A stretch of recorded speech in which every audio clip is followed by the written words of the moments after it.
Should I buy an Apple Watch Ultra? Let's rock it.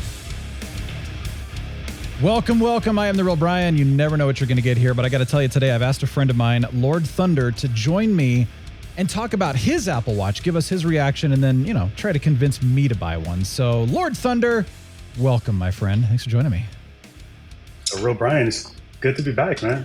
Thanks for having me. I know. Well, we've done a few videos and podcasts together, so here we are having some fun. All right, well, let's get into this, man. Ultra, the Apple Watch Ultra. Yeah. Show off that thing right there. What was your first reaction to the watch when you first got it? Wow, this thing is huge. But then I put it on and I'm like, oh, this is kind of sexy. It's not big at all. I mean, look at it. Like, it fits my wrist perfectly. It's a little thick, but it doesn't weigh anymore. And it's just that titanium look. It's amazing. Yeah. I heard it was actually lighter than some of the older watches.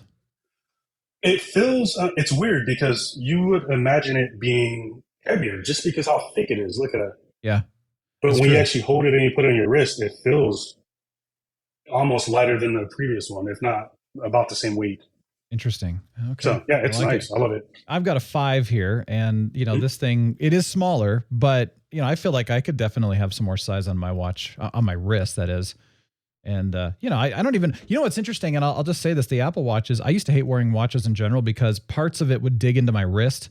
And so these Apple Watches are the most comfortable watches I've ever worn in my life, which is why I'm like, you know what, I'm sticking around with this. But okay, so what have you used it for specifically? Because I know that a lot of people are saying, hey, this is the watch for the outdoorsy, the rugged person, the extreme sports person. I really wanted it for mountain biking because I do a lot of that. And I'm usually in the mountains for a good 2-3 hours.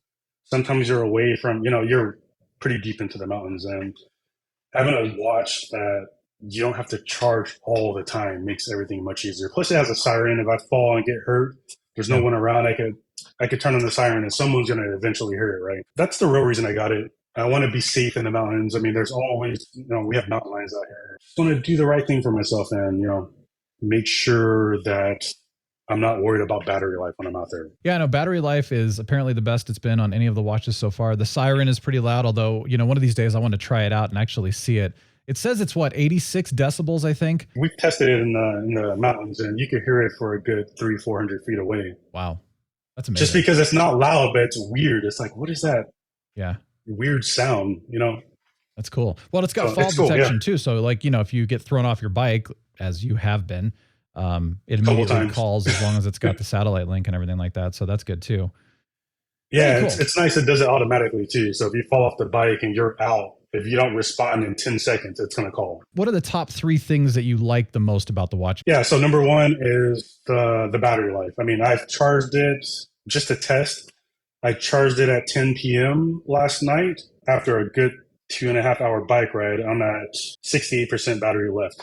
I'll get easily into tomorrow, if not late night tomorrow before I need to charge it again. So I've actually taken this watch out for about 42 hours and got down to about 9% battery. This screen, completely flat screen, and this lip of this titanium top actually comes above the screen slightly.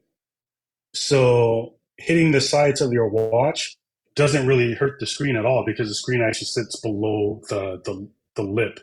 And on top of that, the dual band GPS. When you're in the cities like downtown LA, sometimes GPS doesn't work very well because you have a lot of high-rise buildings around you. Mm-hmm. With this, I've tested it. It's locked onto my location, and it has not lost me at all. Oh, wow. Yep. Okay. Yeah, it's great. It's great. It's cool. I love it. Yeah. Anything you don't like? Anything you wish were different? The thing that I don't like about this so far, and it's a software issue, right? So you have this action button right here that you could program. If you touch it, you can make it start up like an app that you could choose from, right? So I haven't start up the workout app, but it's more like a shortcut. What I would like this to do is if I hit that button, it automatically starts the workout that I selected. So if I hit it, I want it to start a mountain bike ride. But right now, if I hit it, it does this. Let's see. If I tap that, I still have to make a selection. Oh, between which? Right, so it's kind of like pointless, right? Yeah. But that's something they could do in an update, right? A firmware update. Correct. Okay. So that's okay. Not a watch issue necessarily as much as it is an iOS issue. Right. Okay. As far as the watch, I don't have any issues with it at all. The band is comfortable. I have this Alpine green band Nice. that's kind of weird to put on at first, but once you get it, it has this nice little clip here. Yeah. It fits all your standard bands, so you don't have to really worry about all your other bands not working because everything works with it. Good. The crown is really big, right? So it's easy to hit with your gloves because I always wear gloves when I'm biking. Yeah. There's like a guard around it, so you don't really have to worry about mishitting it as well. Oh, good. It's really nice, and then the side button is kind of really easy to push as well with gloves because it's bigger and it kind of sticks out a little bit more. So yeah, I really like that. All right, so tell me, is it worth the $800? I mean, it's twice as much as every other watch. Now, I do know that it's bigger. You pay more for that. It's got the cellular service. You pay more for that. It's got a couple of extra things. So by the time you actually, I think, end up paying for all of the extras that this comes with included, what is it, $150 difference maybe at that point? So, but I'm just curious if it's worth the full 800 anyway. Yeah, so I mean, to me, it's worth it just for battery life alone. If you spec out like a Series 8 with GPS, well, not GPS, it comes with it, but if you spec it out with cellular, you're going to be at the 890, 900, somewhere up there anyways, without titanium and all that good stuff, right? So if you're going to spend that much on a watch, I think the Ultra is definitely worth it. Comes back to what's important to you, right? Is it battery life? Do you want to have this incredibly sexy screen? I mean, it's really up to you, right? Yeah. To me, it's the battery life that does it, right? Well, so if anyone remembers this, by the way, years ago on our podcast, I had Antonio Centeno on the show, and he does Real Men, Real Style, by the way. And this guy's awesome. So he always talks about getting a watch because men, especially with men, they'll talk about how they look at your watch. It's a, quote, accessory that people pay attention to. And so if your watch isn't, nice enough looking, they judge you based on your success level. It's kind of ridiculous, actually, but it happens. And so he's talked a lot about get a nice looking watch. I thought, well, okay, the Apple Watch, this looks fine. I have a leather band that I exchange in and out of this, actually. That's nice. It's still black. It's still got kind of more of an athletic look.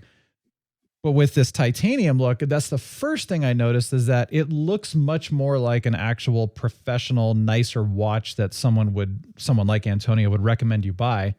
And then, of course, having a nice band with it and all that. I kept hearing the opposite. People saying, like, it's thick, it's titanium, it doesn't really have a color to it.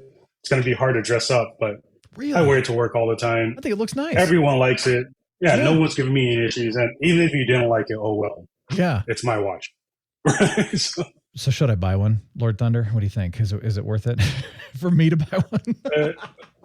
If you convince me, man, convince me. If you're asking me to convince you not to buy one, you're talking to the wrong person. I think for someone like you, especially with all that nice manly the arm hair that you have there, and it sticks through the little band. It looks really nice. Yeah. It looks. Hey, you've got arm hair too, man. But yeah, look at this. I'm like a Wookiee. Yeah. If you're into health and battery life, I can't recommend it enough. Right? It's really good at what it does. The screen is really bright. I mean, in the daytime, you get 2,000 nits, just like the iPhone 14. Right? Yeah, so if you're in the sun, you're gonna see the screen. It's not ever dark on you, which is what I like. I think it's totally worth it. So if I get one, I'll tell you what. If I get one, then I'll be talking about it. I'll be testing it and trying some stuff. We'll have some fun. See what happens, and then we can compare notes and stuff. But thanks, Lord Thunder, for your advice, man, and your convincing. Yeah, sounds good. I'm glad I can help you spend more money. Of course. Well, if you are multi-passionate and into a lot of things like we are, then please hit subscribe. Join us. We're going to be talking about a lot of different things. We do all the time. We talk about TV shows and movies and Apple Watch Ultra, and got some drinks coming up. It's going to be a lot of fun, but do check it out. Thanks for joining us. Have a glorious day.